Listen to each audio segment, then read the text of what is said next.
Where does the sports comedy man-child go when the world around him finally grows up?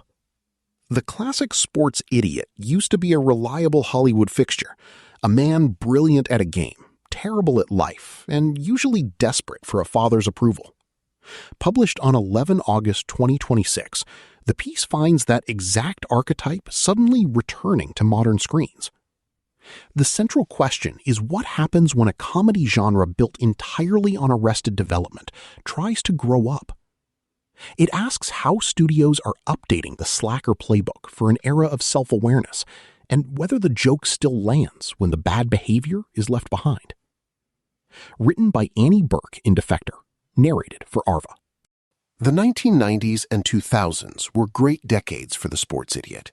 Movies like Talladega Nights, Dodgeball, Kingpin, and others belong to this subset of the sports comedy, one that explores the unique problem of being good at sports and bad at everything else.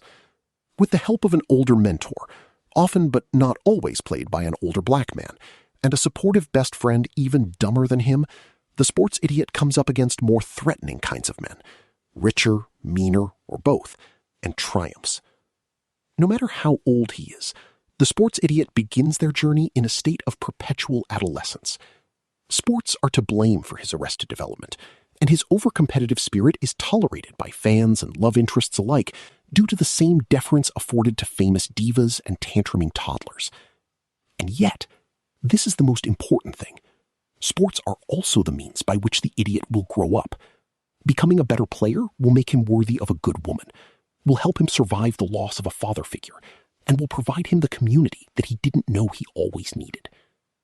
While the sports idiot genre never fully disappeared, subsequent years favored more serious sports movies, among them award contenders like Moneyball and the Creed franchise.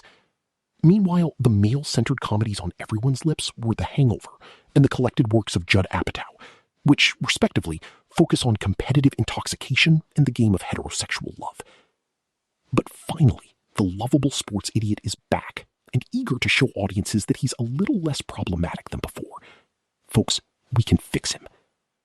Last summer's Happy Gilmore 2 tackled this evolution with sly introspection. Adam Sandler's hockey washout-turned-golf star is married with a loud, boisterous family. We fight in the basement, not at the table, he scolds his boys at dinner. And when Happy's former nemesis, Christopher McDonald, ogles a sexy woman, Happy's neighbor, an old coot and former golfer, played by real retired golfer John Daly, doesn't approve. Hey, we do not objectify women anymore, he pronounces. Who is the we here, and when did any more start? This is the sports idiot 2.0. Still weird, with even weirder buddies, but with a broader coalition and a softer attitude toward difference. This year alone has seen the premiere of the clever mockumentary style The Fall and Rise of Reggie Dinkins, starring Tracy Morgan and co-created by 30 Rock's Robert Carlock, and the less clever, more cringe Will Ferrell vehicle, The Hawk, a show with an opening jingle that sounds like an SNL sketch cut for time. You might or might not also count the Taylor Travis wedding as part of this crop. I do. The latest is The Dink, currently the most popular movie on Apple TV. Starring millennial slacker darling Jake Nick Miller Johnson, it follows Dusty Boyd Johnson, a child tennis prodigy who has since gone to seed as a tennis pro. He spends his days working for his frosty taskmaster father, Ed Harris, at a tennis club, and reminiscing about his former glory. Like his dad, he looks down on the rising fad of pickleball, until an injury forces him to try the sport as a form of recovery. It is not giving anything away to note that Dusty learns that the real Grand Slam is the friends you make along the way, namely a bunch of 70-year-old women and possibly John McEnroe. The premise isn't particularly fresh, and the execution is solid, not superlative. Still, there is something impressive in how the Dink makes a dated genre feel at least newish. It has the will to make the sports idiot movie a little smarter than it was before, maybe even a little evolved. In a low moment, Dusty rewatches footage of the match that changed his life forever. Nicknamed the Hammer, young Dusty believed he was going to be tennis's next big star, until he played against tennis's actual next big star, Andy Roddick, who plays himself. It's moments like this that make me glad I grew up without a father, an announcer intones. Inappropriate, oversharing announcers remain a sports idiot trademark, as the recording cuts between the game and Chuck Boyd's scowling disapproval. Maybe it isn't the maniacal commitment to athletics that shapes the sports idiot then, but a childhood wound that keeps him trapped in the moment of his greatest joy and deepest shame. And for this particular idiot, sports are the symptom, not the cause. While fathers are overbearing in the Dink, mothers are totally absent. This is not a criticism, just a fact. The Dink is a land without moms. Dusty's mother, presumably Chuck's wife, is never mentioned. The film's female lead, Dusty's pickleball partner Candace, Mary Steenburgen, never had children with her ex-husband, or just never talks about them. We learn very little about her apart from her post-divorce hobbies and how good she looks in a sundress. Somehow, the closest we get to a mother figure in the Dink is the figure of Mrs. Robinson when Dusty and Candace watch The Graduate during a sexually charged friend hang. This is a great movie, Dusty raves. It should be like a classic.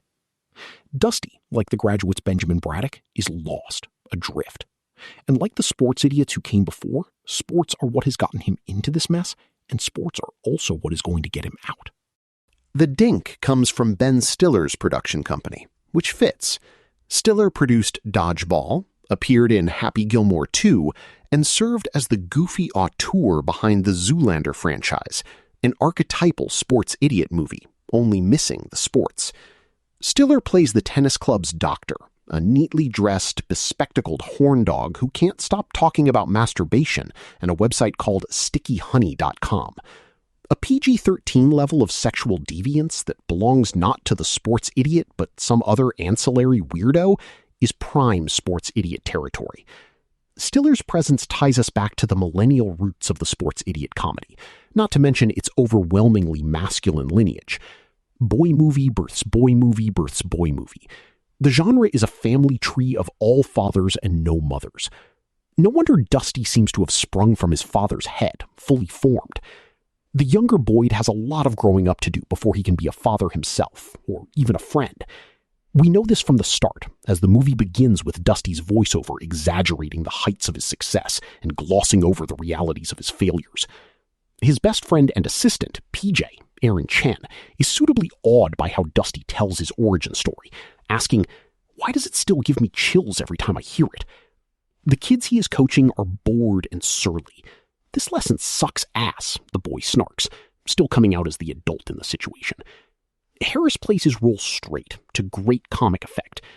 Beating back the plague of pickleball is about the decline of humanity itself, Chuck insists, comparing it to the coronavirus, as the film makes a light swipe at institutional failures and masking rhetoric. And when laying out an arcane rule from the club charter, designed to keep certain people out, clueless board member Chris, Lennon Parham, asks, "Who couldn't join before?" "I don't know, Chris," Harris snaps. "It's an old club. I don't have a whole list in front of me."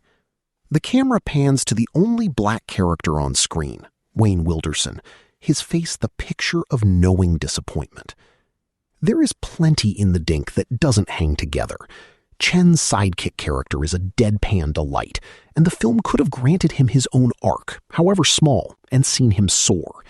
The pickleball ladies are adorable, but underdeveloped. Candace teaches Dusty to love country music, but we never learn more about why, nor does this detour pay off. Yes, the best country songs have a story. Now what? Many comedy luminaries, including Parham, Patton Oswalt, and Chris Parnell, are given too little to do, even as their presence is part of what makes the Dink watchable. Johnson carries the movie on his able, if slumped, shoulders. It is his movie, and it wouldn't be half as cool or knowing with a lesser actor in the role. That said, with all the talent amassed and so little time for them to shine, it's easy to imagine how this movie might have sung as more of an ensemble. Still, none of these criticisms speaks to the film's charms, the foremost of which is the genre's self-awareness, how it follows Dusty from man-child to boy-man, while leaving space for those who are agnostic on the charms of the sports idiot. When Candace describes her ex-husband to Dusty, she tells him, "Mitch was just such a child.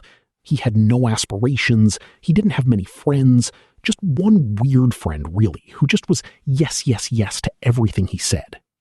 He was sort of a suck-up, and he was always telling these boring stories about his glory days. What better descriptor is there, not only of Dusty, but of the sports idiot generally? He doesn't sound so bad, Dusty offers, glumly. And at film's end, when Dusty gets his first taste of his father's approval, the two embrace, while the son, with a big goofy smile, admits, "It's embarrassing how much this means to me." Dusty does not narrate the finale, the role falling to closet superfan and lay commentator John McEnroe. Really, it would be more surprising if he didn't cameo. The movie ends as all sports idiot flicks must, with a high-stakes game. Here, a good old-fashioned dink-off between Dusty and his lifelong rival. McEnroe roots for our hero, in his words, not only for the sake of the crowd, but for Dusty as an individual boldly trying to reclaim his identity in his mid-40s, his father's club hanging in the balance. "This isn't a real sport," Roddick says of pickleball, calling it out as tennis but easy. The film is gently insulting about pickleball, and its defenses of the sport, as laid out by Patton Oswalt's character, are patently silly. Taylor Swift and Jamie Foxx play pickleball, the Menendez brothers play tennis. And yet, despite all these light effacements, pickleball is presented as so warm and inviting, so full of camaraderie and inside jokes, that a critic would be justified in researching whether one of the pickleball federations underwrote this movie. They didn't. For the sports idiot, it isn't really about achievement or excellence. An obvious point, maybe, made more apparent when the sport is pickleball. For Apple TV, it's about deepening the emotionally damaged man finds self through athletics brand they have been cultivating with Ted Lasso, and the Owen Wilson vehicle Stick, about a burned-out golfer finding himself through coaching. For the sports idiot genre, it's about retelling the story of the man-child with a little less meanness and a lot more meta-humor to appeal to a new audience or a familiar, slightly older one. And as for the central sports idiot himself, this time at least, it's about putting down the hammer, picking up the paddle, and broing down with a bunch of senior citizens. For what it's worth, without toxic masculinity keeping him in one place, the sports idiot and his genre has room to grow.